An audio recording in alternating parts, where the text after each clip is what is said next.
Dapat kargo macam ni. Pak XL dia untuk 150 yang ni. Ni dapat 6 XL. Hanya RM120 saja. Dan dia boleh pakai dekat kepala Scania yang murah macam ni.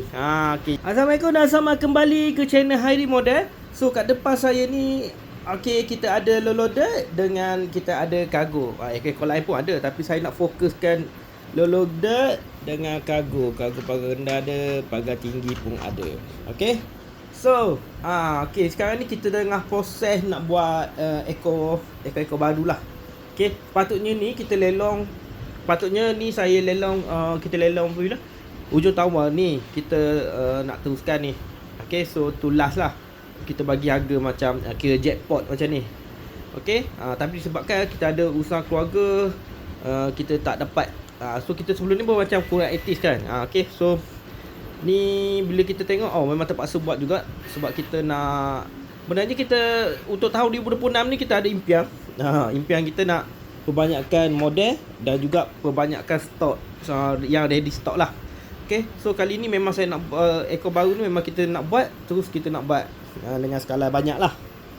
Okay, so kita nak modal sikit. So saya rasa memang sesuai lah untuk kita nak open supaya kita tak ada masalah dalam proses kita nak buat, tengah buat ekor-ekor baru ni. Okay, kita nak biar dia jalan dengan smooth saja. Okay, so untuk kali ni kita nak tunjuk lah 2 ekor.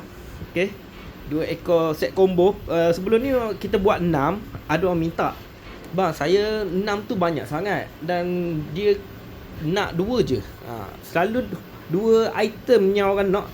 Hot item adalah low loader 9XL lah, 9XL dan juga kargo pagar rendah atau pagar tinggi. Okay, so kat sini saya open 2 ekor ni, iaitu iaitu kargo dengan low loader ni hanya RM120. Ibaratnya memang dapat jackpot lah harga macam ni. So tapi kita tak open banyak lah. Okay, tak open banyak. Okay, saya pun nak beli material. Kita nak beli sekali banyak terus.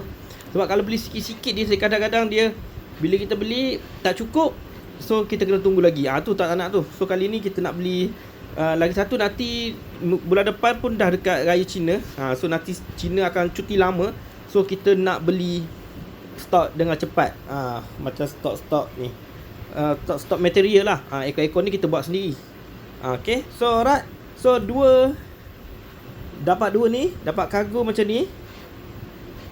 Pak XL dia untuk 150 yang ni. Ni dapat 6XL.